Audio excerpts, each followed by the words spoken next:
Okay, we're recording, and I'm just going to move that over there, and that's the preview, and we're going live. Oh, there's a 20-second delay as well, so that you know. And I'll bring up my Spotify so that I can turn it down. Hello, everybody. Good morning, good morning, good morning, or good evening, wherever you are in the world. I'm just going to move you over, everybody. Hi, I'm hoping that you can hear music playing, and I hope it's I Feel Like a Natural Woman. Have we hit there yet? Edit, have we hit Feel Like a Natural Woman? I can't hear it now, but it could be because of, I don't know, our technology. But I can hear you. Can you hear it? I thought I'd give you a bit of Natural Woman this morning instead of me singing. So there we go. There's a bit for you. Has it hit Feel Like a Natural Woman yet? There we go. Done. Okay, enough of that. I'm back, said Jack. Raring to go. We had the lovely Michelle Finn yesterday and the wonderful Eileen Scullion. Apologies for all the technology issues that happened. I'm really sorry. I'm learning. It's, you know, stick with me. We'll get there. So today, I'm so excited. Look, I've got my rhythm going as well. We're going to speak to Edith Horvath, who is a yoga specialist. Edith and I go back actually 7 years, I think it is now, because my son's 7, yes, 6.5, so it would be 7, well, more, but anyhow. Edith's originally from Hungary, and she has been practicing yoga since she was 11 years old, which is pretty amazing if you ask me. And she's trained in lots of countries. And what else?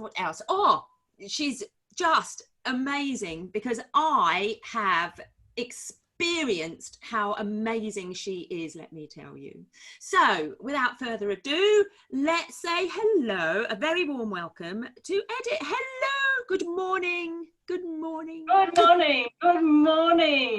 It's wonderful to be here, and I sneaked in a little bit last night and yesterday morning to hear some of the others, and it's amazing to be in a lineup of these experts, these women who know so much about certain aspects of menopause, perimenopause, as well as overall concentrating on women's life and women's life stages. And of course, being a yoga teacher, it is so important for me to have the tools of yoga.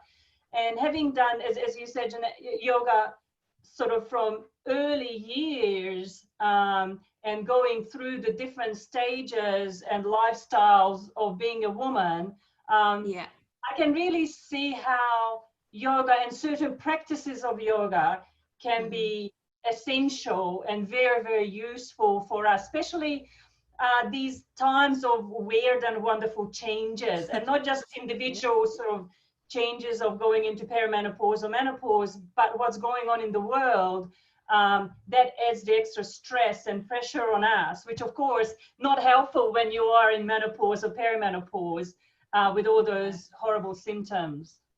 Oh, absolutely. So, well, let's talk about this. Let's talk about the symptoms, because there's plenty of them.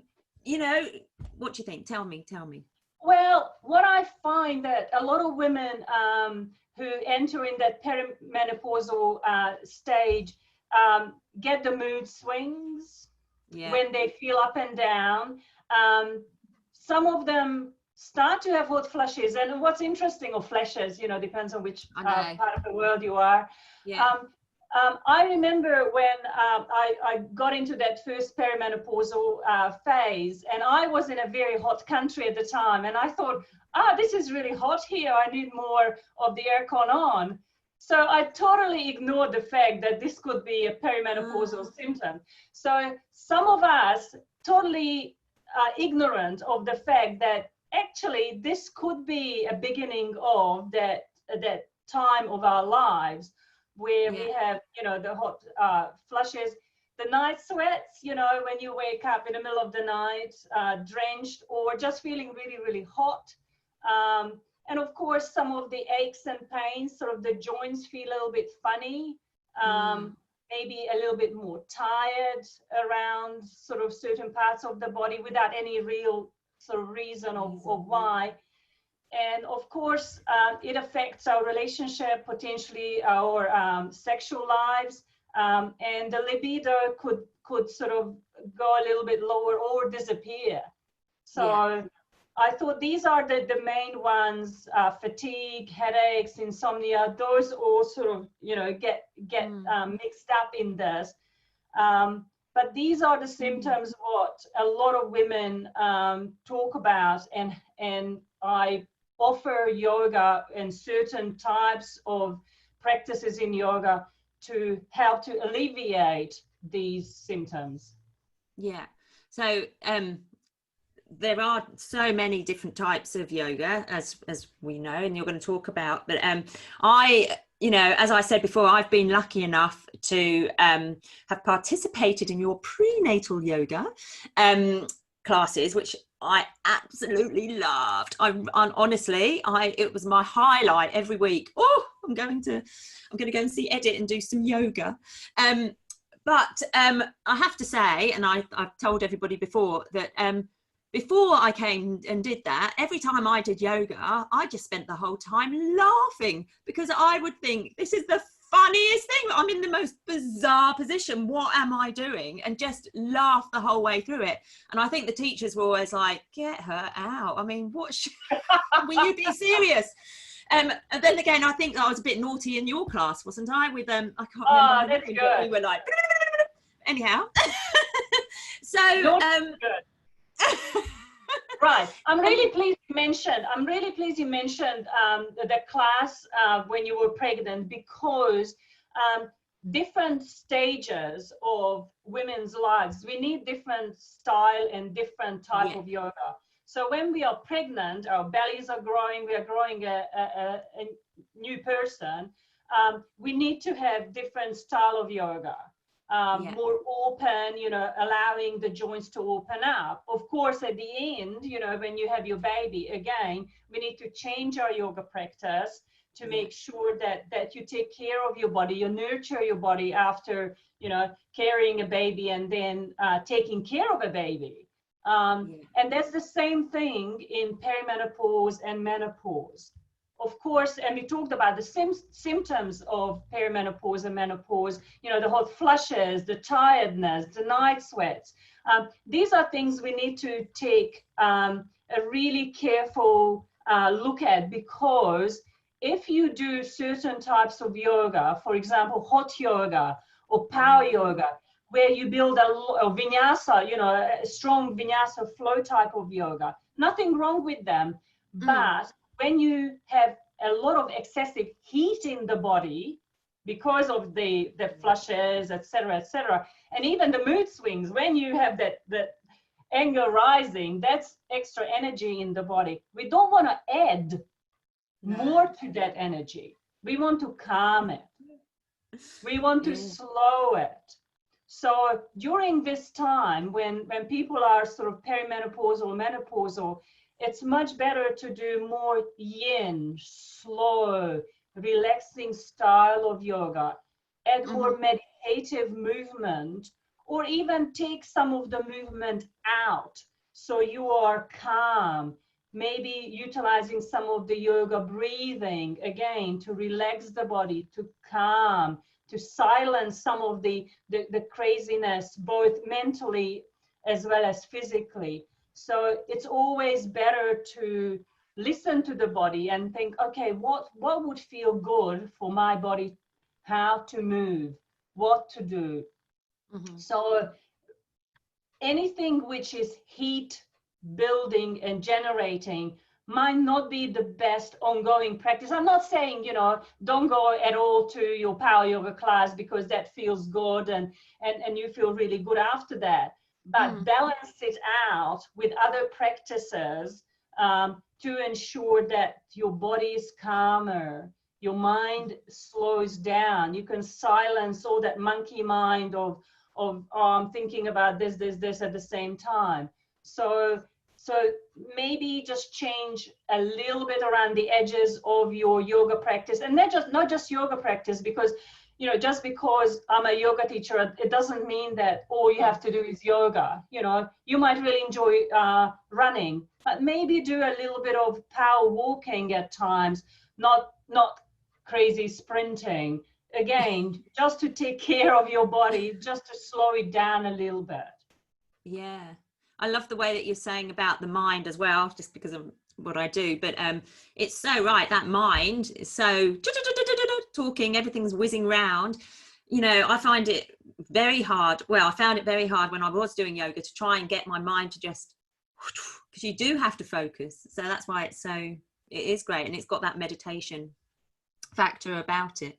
Yeah. And remember, you know, when you do some of these practices, if it's unnatural for you, if you've never done it before, give yourself time and place to do it, and don't be judgmental just because, you know, other people could sit there for half an hour without moving, you know, their eyelashes even. It doesn't mean that that's for you. You know, there are other ways to meditate, the other ways to calm yourself. And we're going to do today a few practices which might resonate with some people a little bit better. Excellent. I can't wait. So let's talk about the main reasons of doing yoga during the menopause. Okay. The most important, I guess, is, and that totally aligns with what you are doing, it's natural. It's a comprehensive natural remedy. You know, It helps both the body and the mind to calm, to relax. It helps a lot of the common symptoms and discomfort of menopause to reduce or even eliminate. So it's really a comprehensive, natural way to deal with these. We talked about how it can stabilize mood and reduce stress. And of course, you know, all of us have stresses in our lives. And it's not easy to sort of say, hey, time out from the world, but to have a couple of minutes to focus on ourselves and use some breathing techniques. And in Sanskrit, in yogic language, we call it pranayama. So it's different controlled breathing practices. And again, you know, don't think that, you know, it needs to be very complex. There are some really difficult ones, and probably some of you might have gone to a yoga class and you have to hold your breath and hold each, you know, nostrils this way or that way. And it's like, oh my God, you know, it's more stress than what I need to get rid of. So it doesn't necessarily have to be that, but a little bit of time to focus on the breath, a little bit of time to practice different ways of breathing will assist both the quality of sleep, the mood, and allowing our nervous system to sort of calm down a little bit. So what I thought we're going to do now is just do a little bit of simple belly breath. Some people call it diaphragmatic breathing, but all it is to make sure that your breath doesn't travel up in the upper chest. And when you see kids, especially young kids, when they are in that real, you know, stressful place, and even us, we start to hyperventilate. So we breathe here in the upper part of our lungs and our chest. And that is very shallow.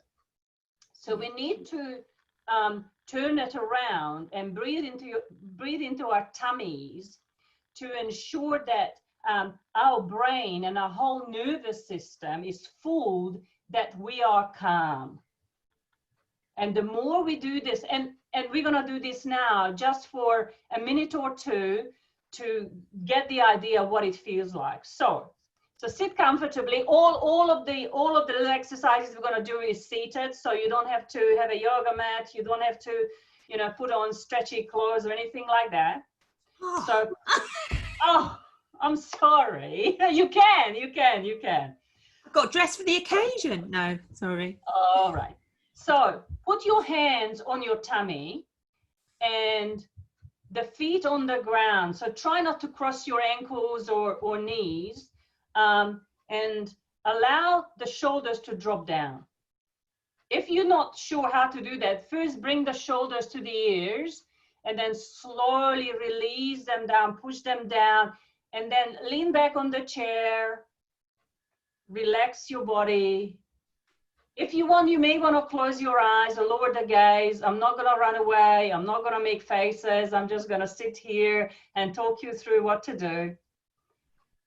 And start focusing on your breath.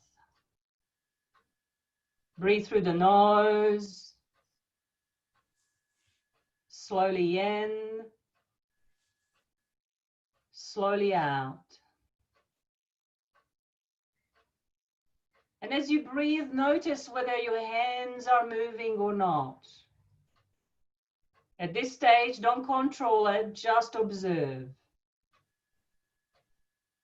You might find that maybe part of your hands moving. As you inhale, maybe a little bit lifting.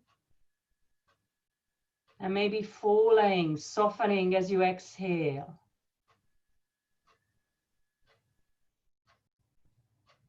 Now take a deep breath in. Slowly exhale. Come back to normal breath. Then start directing, guiding the breath into your tummy. So notice how you inhale, the belly expands just like a balloon. Then soften as you exhale.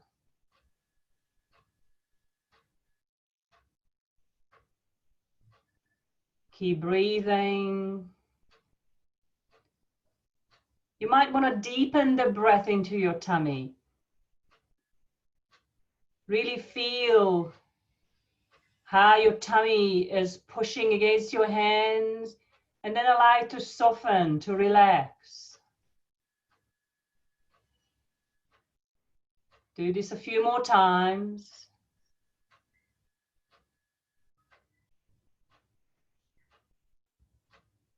Take a deep breath in. Slowly exhale. Release the hands back down into your lap, onto the thighs. And open the eyes.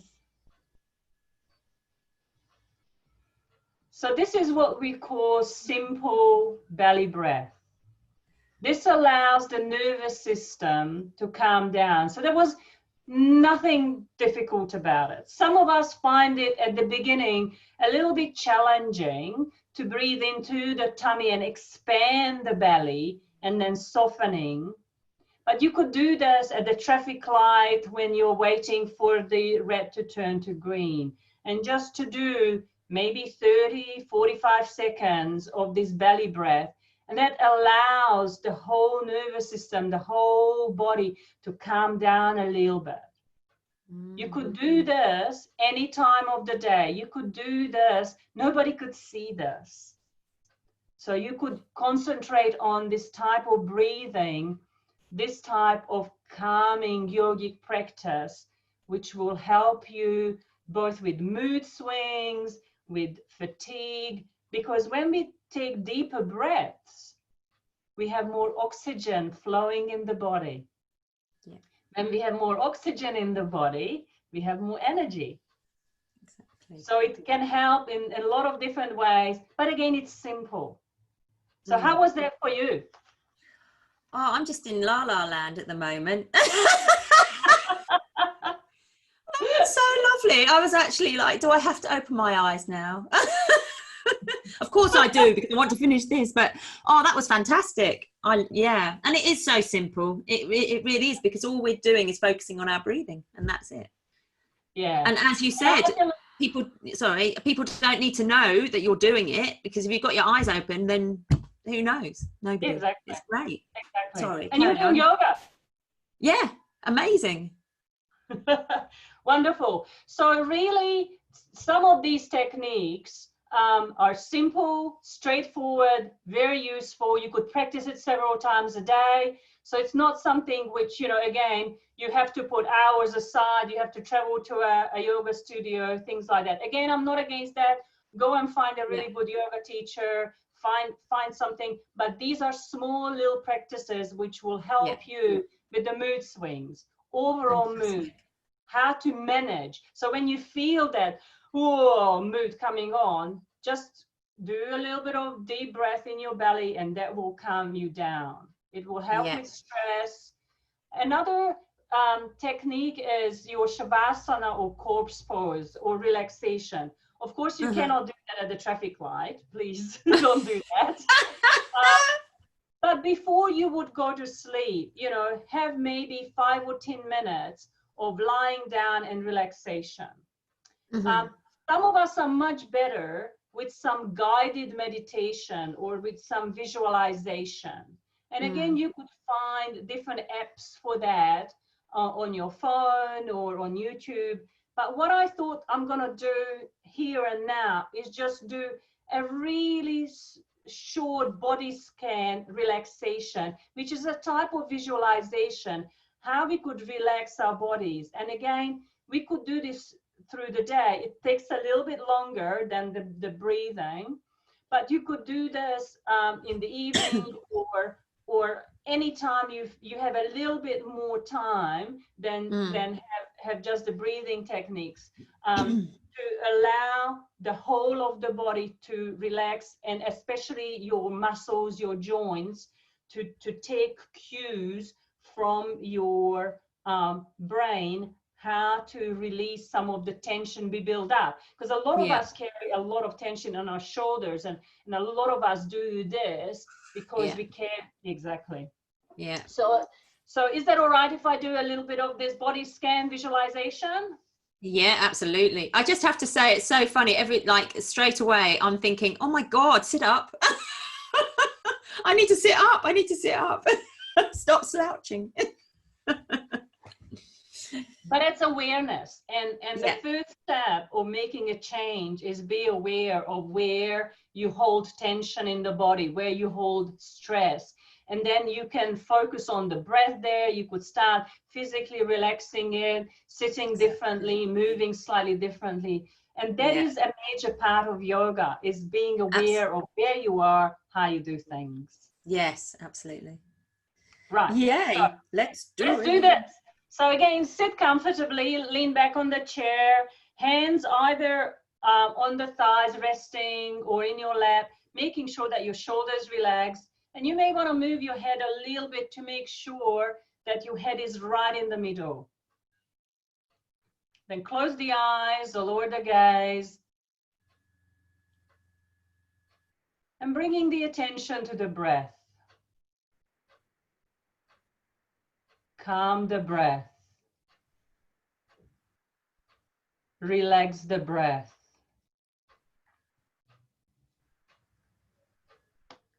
Bring the awareness to the top of the head. Relax the scalp.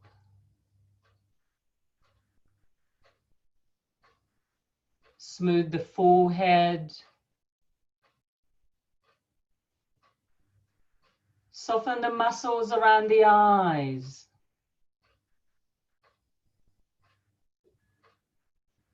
Release the jaws. Soften the muscles of the face. Relax the neck. Release the shoulders. Soften the upper arms. Release the elbows. Soften the lower arms. Relax the wrists. Release the fingers. The arms feel heavy.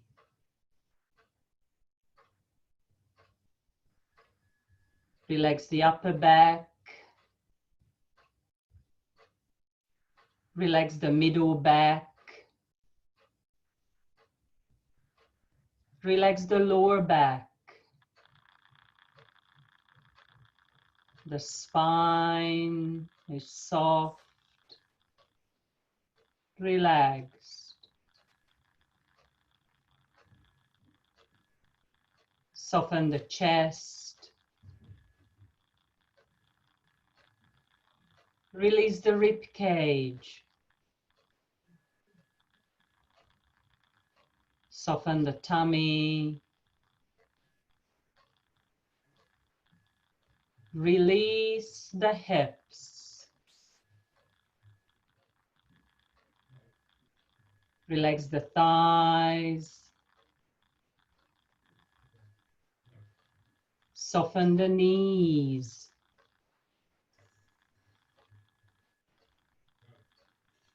Release the calves. Relax the ankles.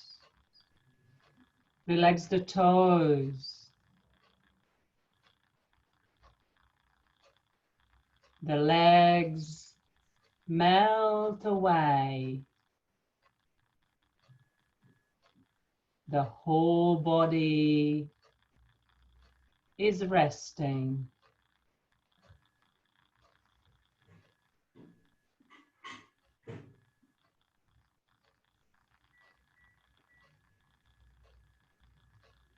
Take a deep breath in.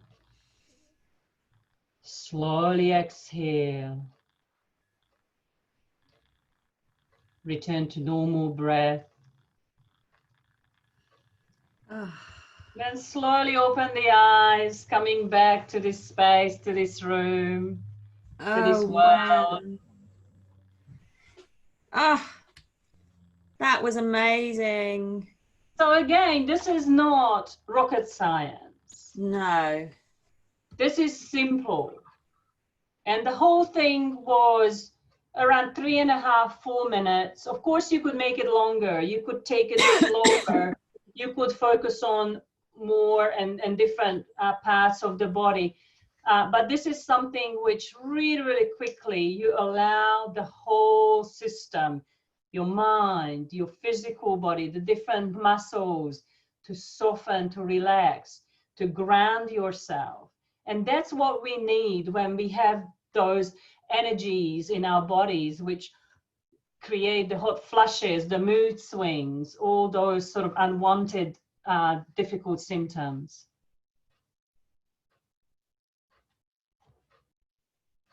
Oh, sorry. It's absolutely wonderful. I accidentally pressed the button. My thumb was there and I pressed it. I didn't even realise. Sorry. That was wonderful. I'm in La La Land. I'm just like, oh yeah.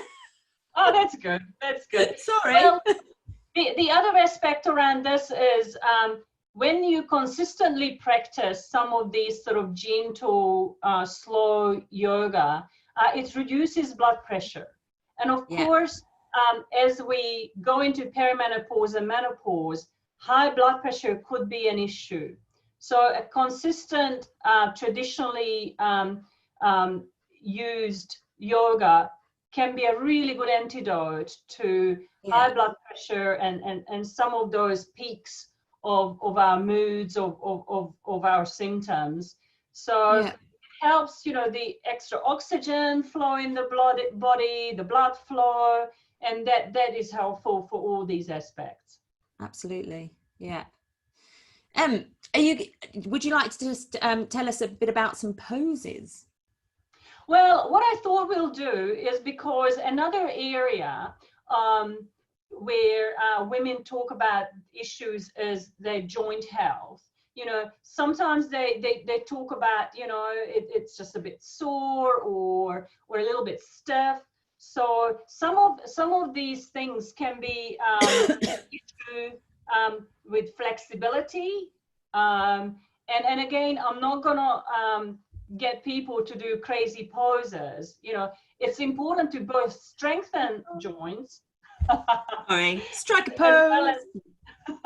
as well as to rotate. So what I'd like to do is, this is the last bit when we actually gonna do some activity, but I'd like to do some sequence, especially for our neck and shoulder joints, as well as a little bit of the wrist joints, just to show, you know, how important it is for gently and softly move the body.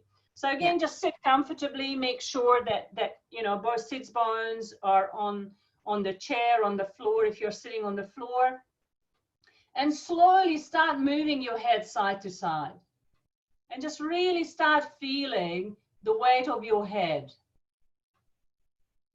You might notice that one side feels a little bit tighter than the other. And then hold whichever side your head is on and drop the shoulders down. Now keep tilting your head and move your head a little bit forwards and backwards. Notice the sensations there. Not rushing it, the slower the better. Then bring the head slowly back to the middle. Stay in the middle for a breath. Allow two sides to even out. Then tilt your head to the other side. And again, just feel the weight of your head pulling and stretching the other side of your neck, your shoulder. Again, relax your shoulders actively down. And then move the head a little bit forwards and backwards again.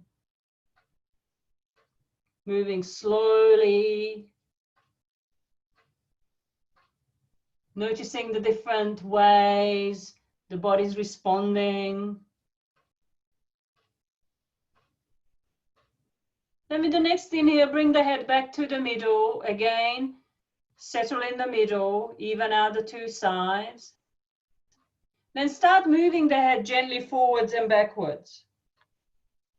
You will start noticing how the front of your neck stretch. Then when you bring the chin to chest, how the back of your neck stretch. Not rushing.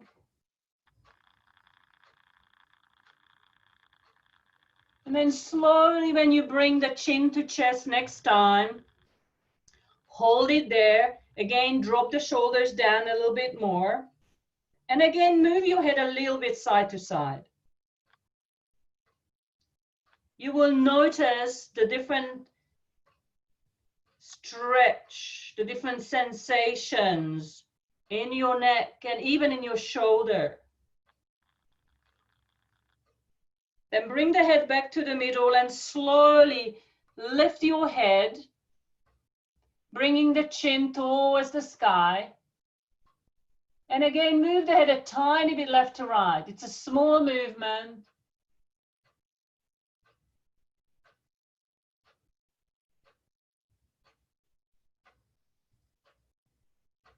Then bring the head back to the middle. Bring the head back to neutral. Again, neutralize. Take a deep breath in. And as we exhale, bring the chin to chest and rotate your head. Moving slowly, moving mindfully.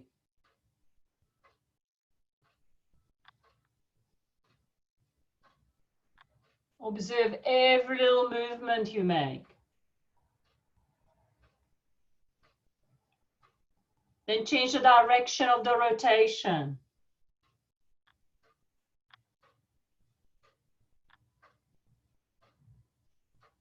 One more circle.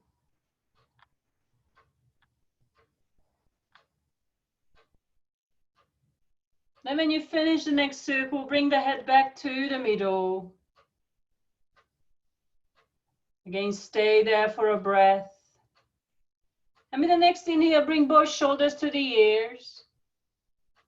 Then soften them down, push them down. Inhale, bring both shoulders to the ears. Soften them down, push them all the way down. We'll do this once more. Inhale, bring both shoulders to the ears. You may hold it a little bit longer. Then soften them down, push them down, then circle the shoulders.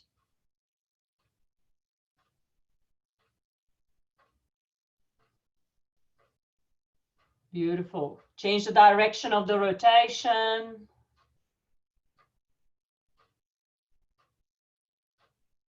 Then relax the shoulders down and bring the hands to a comfortable level and circle with your wrist. Again, slow it down and notice what you feel. Is it making crackly noises? Which hand, which wrist feels a little bit more restricted? And change the direction of the rotation.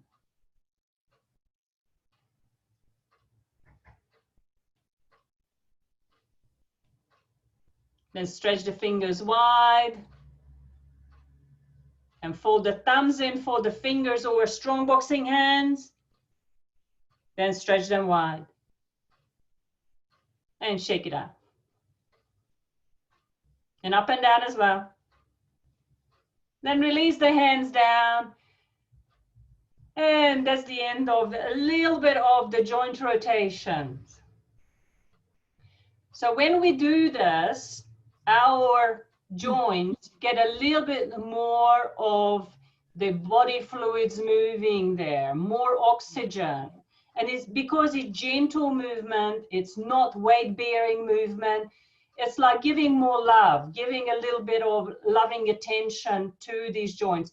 And of course, in a full yoga practice, you could do all the joints in the body. So it could be your hips, could be your knees, could be the ankles, and all these places. And we all know which part of our bodies need a little bit more love, a little bit more attention. To focus on these. And some of these things, again, you don't have to have, you know, the full beautiful, you know, yoga clothes to do this. You could do some of the joint rotations while watching, you know, your favorite program, and just move it a little bit to give it a little bit of gentle rotation movement. Yeah. I highly recommend these because the earlier we start taking care of our joints, the more likely that you don't have to deal with them in any more serious ways. Oh, absolutely. That was amazing. Honestly, I'm going to walk away just floating. So some of these can help with fatigue and especially with consistent practice, it will really help to energize you as well, because you have that nice sort of relaxed feeling. But because of that, you are facing the world, facing your task list with a lot more ease, rather than, oh my God, you know, I have to do this and I'm feeling tired and all I want to do is, you know, go to bed and eat cookies, which is probably not the best. Yeah, which is nice sometimes, but yeah. Only joking. Yes, no, absolutely. Wow, that was, look, I can't even speak. I'm just, honestly, that was fantastic. Thank you so much. I'm just going to throw it out there while we're just wrapping up, but any questions, I'll just grab this one so that I can see if they come through. If anyone's got any questions for Edith, please put them down now, and we'll see what comes up. While they're doing that, while we're waiting, would you like to just talk about, you've got an offer? Well, before that, I do have an offer. There's more, but wait. There are a couple of more things I wanted to quickly address. We have a little bit more time? Yeah, absolutely. Sorry, everyone. Stop. Because hot flushes, as well as some of the difficulty with lower libido, can be again addressed with some yoga poses. And we're not going to do a full yoga class here now. But in the yogic philosophy, the excessive pitta, the excessive fire in the body, is what we need to balance out. when we have hot flushes or the night sweats. So to release that energy, we need to sort of have slow and maybe even a rhythmic way of movement. So some of the most suited poses are the forward folds. When you bend forward, that could be both seated as well as standing, folding forward, because again, that's calming, that's reducing the fire in the body. The butterfly, when you have your knees on either side and the soles of your feet together. Again, that's having my a favorite gentle, one. My favorite one. Sorry. When you are sitting in, again, don't force anything. Just allow gravity, the weight of your head, to pull you forward.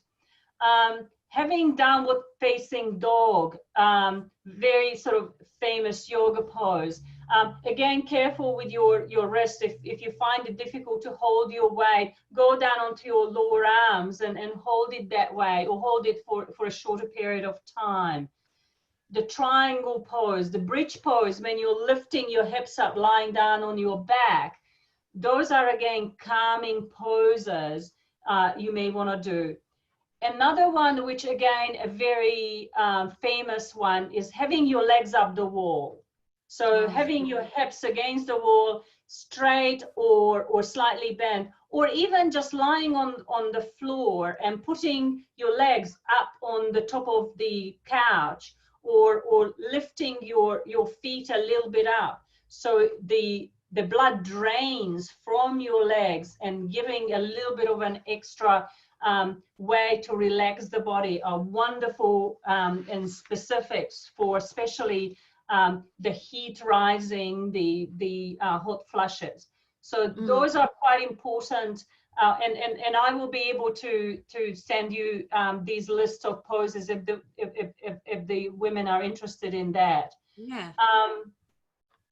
Parallel with this, when women feel that their sex drive, their libido may be wavering a little bit, and that's not unusual, especially when we feel fatigued and tired and sweaty. The last thing we want is big cuddles and amazing sex life. So focusing on poses which are focused on the core and the pelvic area, again, can help the blood flow there, and that in return will assist with libido. And remember, yoga is a balanced way of both mind, body, exercise, focus, breathing, meditation. So when we are balancing all these things out, our drive, our attention to ourselves and our partner might be a little bit better, and it can help to increase one's libido. So giving you a few poses again around this can be useful. And one is the cat-cow, when we are all fours and moving the spine slowly from extension to the opposite. So moving the spine and allowing the whole of the torso to move slowly and gently from one to the other.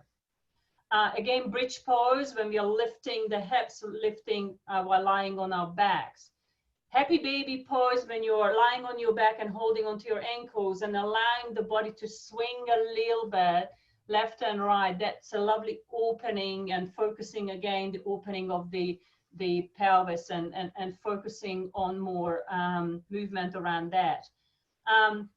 Again, forward fold, especially with the seated with the legs wide open. Folding forward, bowing forward, seated. That could be a wonderful one. The pigeon pose, again, I can send you a list of these, and then people could look these up. Child's pose. Again, that opening the hips and resting in child's pose, allowing the forehead to rest either on the hands or on a block, and relaxing and breathing into the pelvic area can assist as well. And of course, Shavasana, the corpse pose, when we're relaxed, allowing the whole of the body to soften, and gather the energies. That is, again, extremely helpful for these areas. And of course, when you feel pleasure in your own body, when you feel that your body is relaxed, a lot more likely that you want to receive another one in that space. Yeah, amazing. That would be wonderful if you could send some of the pictures of the poses. That'd be great. What was the one that you said, that's not the baby pose, the one that child pose. I love that one as well. Yeah, that's a really nice one. And some people really like the knees together, but I really believe when you can open up the knees slightly, allowing the lower back to lengthen a little bit, that can be very useful for most of us. Oh, that'd be brilliant.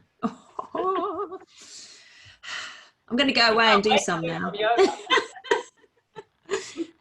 I don't see any questions, and I apologise if they are and I've missed them. So, sorry that I skipped before, but going back, would you like to just talk about your offer?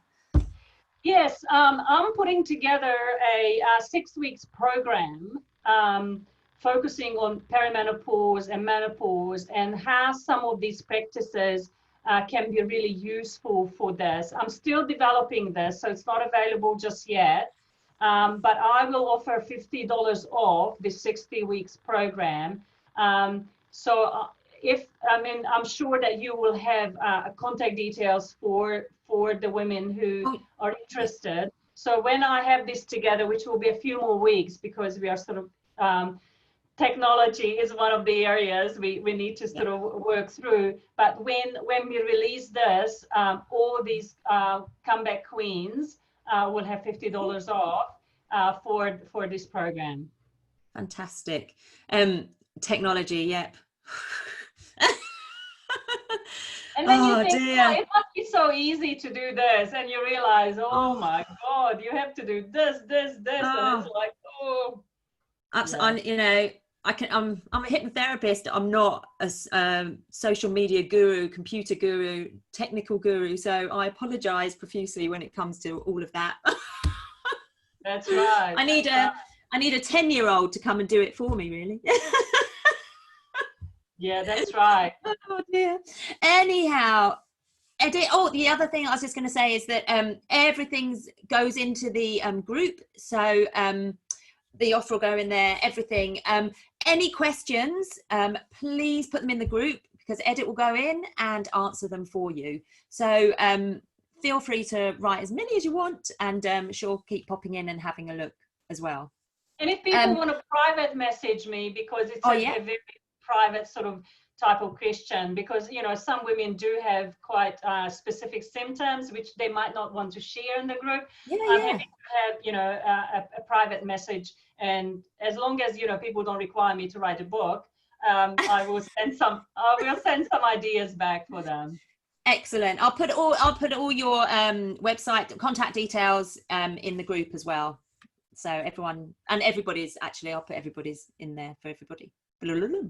So everybody, I hope you enjoyed that. I certainly did, and I hope you're feeling as la as me, and that you're going to go out there and practice them, because wow, they're just, what a great way to spend your day, just doing that and feeling la. Hooray. And Edit, I can't thank you enough for joining us and being part of this. It's been fantastic. But you haven't seen the last of Edit, because she will be back again. This is a woman of many talents, let me tell you. So she'll be back again on Friday, where we're going to be talking about sexology. I love that word, so I'm just wanting to say it, sexology. But it's not all just about sex. There's a lot more to it, hey? So I can't wait again to speak to you and to find out all about it. And thank you again, and have a lovely day. Thank you for having me. No worries. We'll see you all tomorrow, everybody. I'll see you all tomorrow, but I'll see you in the group. Okay, bye. Oh, I'm just going to end it if I can. Hang on, everybody. You're going to just still keep seeing me for a minute. Woo, end.